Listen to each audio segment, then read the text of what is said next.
ઉજવણી તો પહેલા જ વરસાદે તંત્રની પોલ ખોલી દીધી છે। વરસાદ જામનગરના ગ્રામ્ય વિસ્તારમાં પુલ તૂટી પડ્યો। કાલાવડના મુડીલા ગામે પુલ તૂટતા સ્કૂલ બસ અટવાઈ હતી। ગામ લોકો દ્વારા બાળકોનું જોખમકારક રેસ્ક્યુ કરવામાં આવ્યું।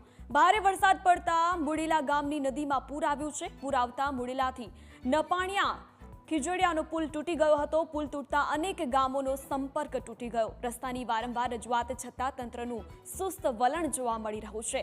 કાલાવડ શહેર તથા તાલુકાના ગ્રામ્ય વિસ્તારોમાં સતત વરસાદ વરસી રહ્યો છે।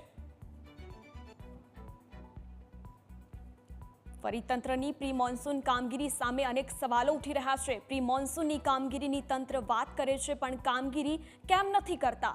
અનેક રજૂઆતો કરવા છતાં તંત્ર કેમ નથી કોઈ કાર્યવાહી કરતું? પુલ તૂટ્યા બાદ પણ બાળકોનું રેસ્ક્યુ કરાયું, પરંતુ જો જોખમી રેસ્ક્યુમાં કોઈને જાનહાનિ થઈ હોત તો જવાબદાર કોણ?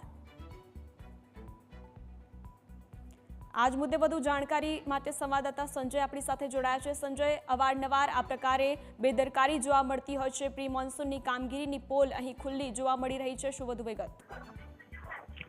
જી સોનલ, ચોક્કસથી જણાવી દઉં કે કાલાવડ તાલુકાના મુડીલા ગામમાં જે બેઠો પુલ હતો તે બેસી ગયો હતો। જે પ્રથમ વરસાદે જે તંત્રની પોલ છે તે ખોલી છે, ત્યારે જે સમગ્ર ઘટના જે ગઈકાલે વરસાદ આવેલો હતો, વરસાદ દરમિયાન જે સ્કૂલ બસ છે તે બસ પણ તેમાં અટવાઈ હતી। જો 5 મિનિટનો ફેર પડે તો આ બસ પુલમાં જ અટવાઈ જાત। જોકે ગ્રામજનોએ સમય સૂચકતા વાપરીને જે વિદ્યાર્થીઓ છે તેમનું રેસ્ક્યુ કર્યું હતું। ત્યારે જે પ્રથમ વરસાદે જે નદીનો પુલ છે તે બેસી ગયો હતો, ત્યારે આ પ્રકારની ઘટનાને લઈને તંત્રના જે કામગીરી છે તેના ઉપર સવાલ ઉઠી રહ્યા છે। જે ગ્રામજનો છે તેઓએ માનવ સાંકળ બનાવીને જે વિદ્યાર્થીઓ છે તેને સમયસર જે બહાર કાઢી લીધા હતા। ત્યારે ઘટનાને લઈને સમગ્ર પંથકમાં ભારે ચકચાર મચ્યો છે। જી સોનલ।